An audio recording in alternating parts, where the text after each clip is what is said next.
আসসালামু আলাইকুম। আজকে আমি আলোচনা করব হিজামা থেরাপি নিয়ে। হিজামা একটি প্রাচীন ও সুন্নাভিত্তিক চিকিৎসা পদ্ধতি বলা যায়, যা বর্তমানে আধুনিক চিকিৎসা পরিভাষায় কাপিং থেরাপি নামে পরিচিত।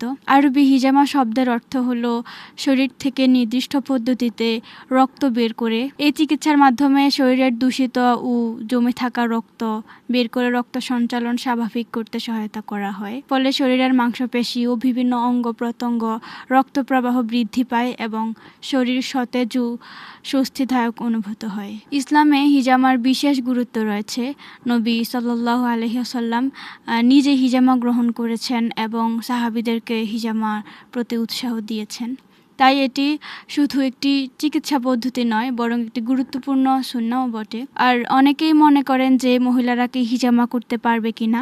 হ্যাঁ, অবশ্যই মহিলারাও হিজামা করতে পারেন, বরং নারীদের কিছু শারীরিক সমস্যায় হিজামা অত্যন্ত গুরুত্বপূর্ণ ভূমিকা পালন করতে পারে।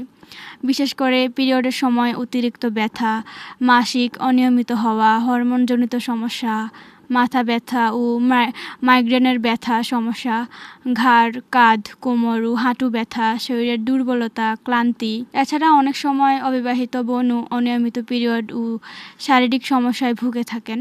সঠিক নিয়মে ও অভিজ্ঞ থেরাপিস্টের মাধ্যমে হিজামা গ্রহণ করলে এসব সমস্যার উপকার পাওয়া যেতে পারে ইনশাল্লাহ। আপনাদের সুবিধার্থে আমাদের বসিলা হিজামা সেন্টার এবং সিলেট সেন্টারে রয়েছে অভিজ্ঞ মহিলা হিজামা থেরাপিস্ট, যেখানে মা বোনদের জন্য সম্পূর্ণ আলাদা নিরাপদ পরিবেশে সেবা প্রদান করা হয়। আমরা সর্বোচ্চ গোপনীয়তা, পরিচ্ছন্নতা ও ইসলামী আদব বজায় রেখে হিজামা থেরাপি গ্রহণ করে থাকি। যে সকল মা বোনেরা বিভিন্ন শারীরিক ব্যথা, পিরিয়ডজনিত সমস্যা কিংবা দীর্ঘদিনের ক্লান্তিতে ভুগছেন, তারা চাইলে আমাদের সেন্টারে এসে হিজামা থেরাপি গ্রহণ করতে পারেন। মা বোনদের জন্য এখানে রয়েছে মহিলা থেরাপিস্টের বিশেষ ব্যবস্থা।